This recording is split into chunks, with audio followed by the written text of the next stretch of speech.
Jangan lu bahagiain orang tua lu, ketika orang tua lu udah nggak ada lagi.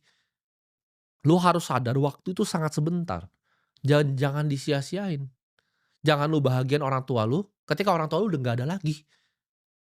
Karena waktu lu di sini aja nggak sebentar, gimana waktu orang tua lu di dunia ini. Kalau lu belum jadi apa-apa, ya, ada kesedihan yang sangat besar gue lihat di bawah dunia ini. Ketika orang itu sukses, orang tuanya udah nggak ada, baru dia jadi seseorang. Nggak ada orang tua yang bisa ngeliat, oh dia bangga sama anaknya. Jangan jadi manusia seperti itu. Gue dari dulu nggak pernah puas ya, mau hidup yang biasa-biasa aja. Gue nggak pengen jadi orang biasa. Gue nggak mau jadi investor biasa-biasa aja. Gue tahu hidup ini cuma sekali. Gue nggak mau jadi investor yang biasa. Gue nggak mau punya rumah yang biasa. Gue nggak mau punya keluarga yang biasa-biasa aja. Gue nggak mau punya semuanya yang biasa-biasa aja. Gue mau yang terbaik yang dunia ini bisa kasih. Gue lihat di dunia ini orang yang bisa menang itu beneran ngelakuin apapun ya. Yang penting gue menang.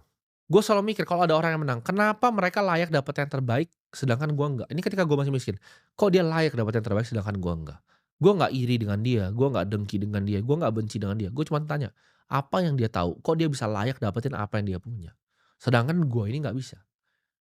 Itu yang bikin gue panas. Gue banyak ketemu orang ya ketika dia nyamperin gue, oh gimana caranya sukses? Gue cuma ngomong, lu pecundang makanya lu nggak sukses. Cuma ada tadi pemenang atau pecundang. Lu ibarat balapan nih, mindset lu kan banyak yang ketawain mindset ya. Mindset lu tukang beca gitu. Sedangkan mindset gue supercar. Kita balapan ya lu pasti mati. Lu mau goes sampai mampus pun kalau otak lu isinya tukang beca ya nggak bisa menang. Itu bukan masalah kerja kerasnya. Itu tapi apa yang lu pengetahuin. Itu nah ini gue sebut analisa nih. Jadi lu kalau aksi tapi cuman analisa jadi tukang beca juga percuma. Lu nggak bakal pernah sukses karena beda gitu. Barang yang dipakai ini beda nih. Lu kalau mau jadi tukang nasi goreng nih ya, sama lu mau belajarin teknologi kripto, itu satu tuh pakai supercar balapannya, satu balapan pakai beca. Nah yang tukang nasi goreng ini jualan dari pagi sampai malam dia mampus gitu. Dia nggak akan pernah bisa menang lombanya, karena yang dia pakai ya, ini Warren Buffett yang ngajarin gua, lebih penting kapal apa dibanding seberapa kelas lu dayung. Lu percuma ya kalau lu kerja di industri yang udah sunset gitu. Itu percuma, apapun yang lu kerja di sana jadi percuma, karena lu naik beca. Orang-orang ini ya, udah banyak pemenang gitu. Dan lu mau cuma lihat diri lu jadi pecundang ya silakan lu nonton di samping kayak gue bilang tadi. Hidup ini memang ada 2 ada pemain ya main basket, ada supporter di samping-samping. Cuman hore-hore aja. Uang itu ada alat untuk mengubah dunia, lu jangan ngelihat orang kaya terus lu jadi dengki dan iri. Uang itu bisa dipakai, uang itu apa sebenarnya secara fundamental? Uang itu adalah energi dan waktu orang. Dengan uang, ya gue bisa beli energi dan waktu orang. Oke lu kerjakan ini buat gue, lu kerjakan ini buat gue, ini kerjakan ini. Uang itu adalah kumpulan, jadi uang itu adalah energi. Kalian harus paham konsep dasar ini. Jadi energi ini bisa disalurkan ke orang-orang lain. Ketika lu udah punya energi yang banyak, lu pertahankan energi lu, lu bisa salurin. Bisa jadi satu sekolah di Kupang, satu sekolah di Sumba, satu SMA lagi nih di Sumba. NTT udah bangun 6 gua. Akhirnya apa? Karena energi yang gua kumpulkan ini, ratusan anak-anak itu bisa tersenyum setiap harinya datang ke sekolah gua. Karena gua kasih tahu ya, sebagai orang yang berhasil mengumpulkan energi, kalau cuman ujungnya cuman beli barang ya, itu percuma. Hal paling bagus yang lu bisa pakai untuk uang itu apa? Pengalaman. Dan pengalaman yang paling enak itu apa? Apakah itu jalan-jalan, apakah itu naik private jet? Bukan. Pengalaman untuk melihat bahwa lu bisa jadi pelayan untuk orang lain. Ini kan di sini gua melayani kalian. Gua luangin waktu gua di siang hari, ya, yang di saat gua syuting ini, ya, lu bisa lihat aja di Instagram gua, PNL hari ini gua bikin uang berapa. Gua bikin uang 23 miliar sambil duduk di sini hari ini. Gua masih luangin kamera ini. Untuk kesempatan apa? Kesempatan masih ada yang bisa bacot sama gua di belakang layar itu. Dia ngetik ya, pecundang sampah itu ada yang ngetik, "Oh ini dia cari duit dari AdSense," gitu kan. Itu AdSense cuma buat gua uang kencing gitu, gua kencing sana balik sini udah dapat. Tapi ini kan melayani gitu. Kenapa gue masih lakukan ini di saat banyak pecundang-pecundang sampah? Karena gue bilang tadi ketika mereka lihat orang kaya, "Oh masa sih bikin uang segitu?" Iri dan dengki. Mereka nggak tahu uang itu banyak sekali di dunia ini ya. Jadi gue ajarin loh, gimana caranya gue jadi orang yang bisa mengerti tentang uang. Karena gue bilang tadi, uang itu adalah energi. Setiap kali gue jalan ke mall, sampai sekarang ketika gue datang ke supermarket, gue selalu lihat, kenapa ini di raknya ini paling atas ini, paling bawah ini. Ketika gue mau check out di kasir, kenapa ditaruh sini, kenapa ditaruh situ. Itu gue selalu perhatikan. Ketika uang gue itu diambil sama orang lain, ya maksudnya apa? Gue beli barang, gue datang ke sebuah restoran, gue selalu analisa kenapa ya saya datang ke restoran yang ini, kenapa saya nggak datang restoran yang itu. Apakah karena sempat ngelihat dengar dari temen, lihat dari Instagram? Lo harus pikir seperti itu. Ketika lu datang ke sebuah restoran, kenapa lu datang ke restoran ini? Apakah karena terpengaruh sama teman, karena pelanggan di depan lebih bagus, menunya apa aja yang lo order? Berapa jumlah menu yang lo order? Kira-kira jam ini restoran ini bikin duit berapa? Uang itu harus lu pikirin setiap hari ya. Gue bangun pagi gue mikir, "Gimana caranya hari ini gue bisa dapat uang lebih banyak lagi?" Gue malam gue pikir lagi, "Gimana caranya besok gue dapat uang lebih banyak lagi?" Bangun pagi ulang lagi. Lu mau bebas di dunia ini, ya lu butuh uang. Karena secara fundamental, zaman dulu perbudakan tuh dikasih rumah sama roti, gue udah sering cerita ini. Zaman dulu tuh dikasih rumah sama roti, lu disuruh kerja. Sekarang sama kan, lu dikasih uang yang cukup untuk nyicil rumah 20 tahun sama bisa beli nasi, sama makanan harian. Itu apa bedanya sama perbudakan? Bedanya di tengahnya ada uang, ya. Kumpulan energi dan waktu manusia lain. Nah, lu butuh energi dan waktu manusia lain dong kalau lu mau jadi orang yang bebas. Lu bisa bayar pilot, ya. Lu bisa bayar chef untuk masakin lu di rumah. Lu bisa bayarin supir untuk nganterin lu. Lu butuh energi ini. Kalau lu nggak paham ya, cara kerja uang, uang tuh nggak akan bisa datang ke tangan lu. Dan gue juga paling benci kalau gue bikin konten seperti ini, ada yang bilang, "Terima kasih Bang atas motivasinya, karena nonton konten ini saya semangat." Lu tuh udah miskin, lu harusnya udah semangat sendiri, ngerti nggak? Lu tuh posisi ya, lu kayak ulet di dalam lumpur gitu. Lu keluar gitu dari lumpurnya, itu aja posisi lu ya guling-guling di lumpur itu lihat orang tua lu kesusahan tuh harusnya udah bikin hati lu tuh panas. Nggak perlu nonton gua gitu untuk hati lu panas, ya. Lu cukup mau panas, lu cukup lihat kondisi rumah lu kayak gimana, itu hati lu harusnya panas. Ketika lu jadi ulet yang guling-guling di lumpur itu, gimana caranya saya bisa keluar dari lumpur ini? Ketika gue masih miskin, gue jadi ulet di lumpur, ya gue mikir 24 jam, gimana caranya gue keluar nih dari sini? Itu mau gue kerja sampai gue nggak bisa tidur, itu mau gue kerja sampai gue setengah udah mau mati, ya.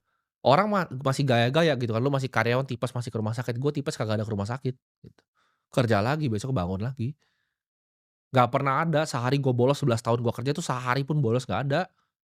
24 jam otak gue ya, kalau bisa tidur gue mimpin kerjaan gue mimpin kerjaan gue. Makanya itu bedanya cuman 2 hidup ya. Pecundang dan pemenang. Nah, pecundang kayak lu mau saingan sama pemenang kayak gue, lu pasti gue bantai, gitu. Karena gue nggak peduli caranya gimana, gue hantam terus, semuanya gue hantam, yang penting gue menang. Hidupnya gue serang terus. Di saat lu masih miskin aja udah males, gue dengan uang gue segini gue kasih tahu gue sehari bikin uang berapa. Itu gue masih gas tiap hari gitu. Gue masih belajar, gue terbang ke negara lain, gue belajar, oke ini ada aset manajemen yang lebih besar. Gue terbang ke sana, gue pelajari, oh ilmunya apa, oke gue terima ilmunya. Ada lagi di negara lain yang beda lagi gitu. Gue timba ilmu tuh ke negeri gue udah banyak gitu, gue cari gitu orang-orangnya. Gue pelajari, oh cara kerja hedge fund yang lebih besar dari gue tuh gimana, cara mereka sistem mereka trading tuh seperti apa yang mereka lakukan di sana yang gue nggak ngerti. Gue ngobrol, gue ngomong sama portfolio manager ya, gue ngomong sama PM-nya, gue ngomong sama analisnya, gue keliling dunia untuk cari ilmu. Sedangkan lu bangun aja males ya kan, sedangkan lu diajarin nih bahkan sama orang yang punya duit yang lu nggak bisa bahkan bayangin gitu. Lu masih bisa cemooh gitu. "Oh enggak lah ini paling dia begini begini begini," kan lu betapa goblok dan miskinnya gitu. Semua yang gue lakuin tuh buat kerja ya, jadi nggak ada yang gue lakuin buat gue senang. Gue nggak pernah masukin kesenangan tuh di dalam hidup gue, ya. Gue nggak perlu senang, ya. Yang penting gue kerja, gue dapat uang, ini bisa untuk keluarga gue, ini bisa untuk melayani orang lain. Karena kenapa? Mimpi gue tuh jauh sekali ya dibanding diri gue sendiri. Gue udah cukup dari lama, ya 5 tahun lalu udah selesai hidup gue. Gue di sini tuh apa yang gue mau kerjain? Gue pengen bikin sebuah dana abadi yang gue bisa bagikan ke masyarakat. Gue bisa bangun 1.000 sekolah nanti, kalau bisa 10.000 sekolah gue bangun. Bahkan itu bisa bangun sekolah di saat gue tuh udah secara fisik udah mati gitu. Gue bikin sistemnya, ada portfolio manager, ada analis yang jadi sebuah kesatuan gitu. Dan gue juga memang lagi cari orang-orangnya gitu. Jadi murid-murid terbaik gue ini lagi mulai gue lakukan. Lagi mulai gue tarik-tarikin untuk bantu gue bangun dana abadi ini. Dan murid-murid gue kalau bisa lihat sendiri udah banyak yang menang. Hidup ini nggak akan tiba-tiba bikin lu hoki, oh lu jadi sukses. Hidup ini tuh suka orang yang punya rencana. Ketika rencana ya, dia jadiin aksi, itu baru lu bisa sukses.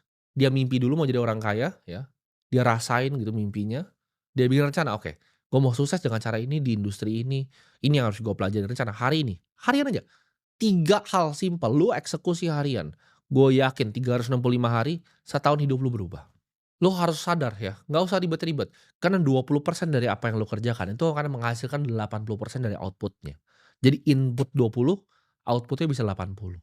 Nah, dari 20 ini biasanya cuman 1 sampai 3 hal aja harian. Gue tuh punya SOP gitu yang gue pengen lakukan hari ini. Oke, hari ini gue punya inspirasi ini tadi malam, gue mau eksekusi A, gue mau eksekusi B, gue mau eksekusi C, besok gue ulang lagi. Gue ngomong gini juga jangan cuma tinggal lewat gitu, ketika gue kasih tadi ya, rumus-rumusnya, cara-caranya. Lu ulang videonya 10 kali gitu, lu ulang lagi gitu, nanti malam lu ulang lagi. Yang lu ngerasa ilmu yang dalam nih, lu catat gitu, lu buka handphone lu sekarang, lu buka notes gitu, lu catat. Lu cari buku, lu catat gua ngomong apa. Jangan cuma jadi angin lewat, percuma ya, gua melayani kalian bikin video begini percuma. Kadang gua percaya nggak ada orang yang terlalu bego untuk sukses. Kalau mereka ikutin gua tadi ya, 365 hari, mereka ikutin setiap harinya. Lakukan yang simple, aksi, dan konsisten. Gua nggak percaya ada orang terlalu bodoh untuk jadi kaya ya. Cuman ada orang terlalu males dan terlalu arogan ketika dia ngomong ini, "Ah, masa sih rumusnya sukses cuman analisa sama aksi." Mereka terlalu sombong dan terlalu malas, "Ah, nantilah gua scoring lagi yang lain." Ketika lu udah ketemu seperti ini, lu jangan nonton edukasi yang lain lagi. Lu jangan nonton manusia-manusia yang nggak berguna yang lain. Nggak butuh jadi superhero di dunia nyata ya untuk lawan kejahatan. Lu cukup jadi orang kaya, sama kayak Batman kan ditanya, "Super power lu apa?" Ya super power-nya gua adalah orang kaya, itu yang Batman ngomong. Gua nggak perlu jadi Batman lawan-lawan penjahat. Menurut gua yang keren apa? Gua bangun Dana Abadi, gua bangun 1.000 sekolah. Gua bangun satu persatu, ya, satu persatu gua bangun. Itu menurut gue jauh lebih keren dibanding Batman ngancur-ngancurin Gotham City. Karena gue percaya kenapa, ya kenapa gue bikin semua ini, karena gue percaya dunia ini akan jadi tempat yang lebih baik. Kalau lebih banyak orang kaya itu gue yakin, ya, dunia ini pasti jadi tempat yang lebih baik. Ketika orang kaya banyak yang dengerin gue seperti ini, banyak yang punya hati untuk melayani. Bahkan banyak dari teman-teman gue sendiri akhirnya terpanggil, gitu. Karena gue misi bangun 1.000 sekolah, mereka terpanggil. Oke, gue juga pengen deh bangun-bangun sekolah seperti lo. Gue pengen banyak seperti kalian yang bisa lanjutin jejak-jejak gue. Jadi setelah nonton video ini ya, stop jadi pecundang dan berani untuk ambil aksi.